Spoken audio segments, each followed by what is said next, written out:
আজকে আপনাদের দেখাবো 28 থেকে 48 বডি পর্যন্ত কিভাবে পান গলার ডিজাইন কাটিং ও সেলাই করবেন ফুল ভিডিও। তো একটি ফিউজিং বক্রম দুই ভাঁজে সমান করে ভাঁজ করে নেবেন।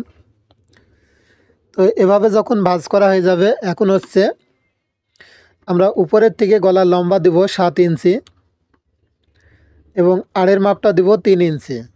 তো কত বডির জন্য কত ইঞ্চি এই গলার মাপটা নিতে হবে তো আপনাদের ভিডিওর ভিতরে জানিয়ে দিব। তো পুরো ভিডিওটি দেখতে থাকুন। এখন একটা স্কেল নিয়ে ভাবে দাগ টেনে চারকোনা একটা বক্স তৈরি করতে হবে।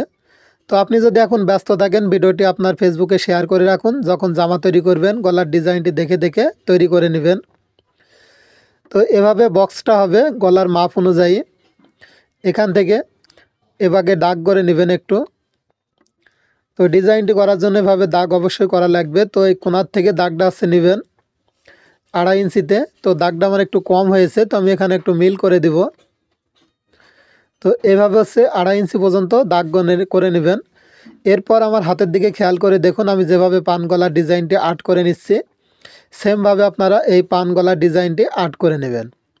তো ভিউয়ার্স, ভিডিওটি ভালো লাগলে অবশ্যই ভিডিওতে একটি লাইক দিবেন। ভিডিওটি কোন জেলার থেকে দেখছেন কমেন্ট করে জানাবেন। তো এভাবে যখন পান গলা আর্ট করা হয়ে যাবে, এখন হচ্ছে এখান থেকে 1 ইঞ্চি বাড়তি বক্রম নিয়ে গলার ডিজাইনটি কাটিং করে নেবেন। তো জানিয়ে দিচ্ছি কত বডির জন্য কত ইঞ্চি চারকোনা এই বক্সটা তৈরি করবেন। তো যাদের বডি হচ্ছে 28 থেকে 34 ইঞ্চি, গলার লম্বা দিবেন 6 ইঞ্চি, আড়ের মাপটা দিবেন 2.5 ইঞ্চি। আর যাদের বডি হচ্ছে 36 থেকে 40 ইঞ্চি, তারা হচ্ছে গলার লম্বা দিবেন 6.5 ইঞ্চি, আড়ের মাপটা দিবেন 3.25 ইঞ্চি। আর 42 থেকে 48 ইঞ্চি বডি হলে আমি যেই মাপে কাটিং করে নিলাম সেম মাপে আপনারা গলার ডিজাইনটি কাটিং করে নেবেন। তো এরকম গলার ডিজাইনের ভিডিও যদি আপনি প্রতিদিন দেখতে চান, আমার এই পেজে অবশ্যই পেজটি ফলো দিয়ে রাখবেন আর ভিডিওতে একটি লাইক দিবেন। আর যদি আপনি ইউটিউব চ্যানেল থেকে দেখেন, অবশ্যই আমার ইউটিউব চ্যানেলটি সাবস্ক্রাইব করে রাখবেন।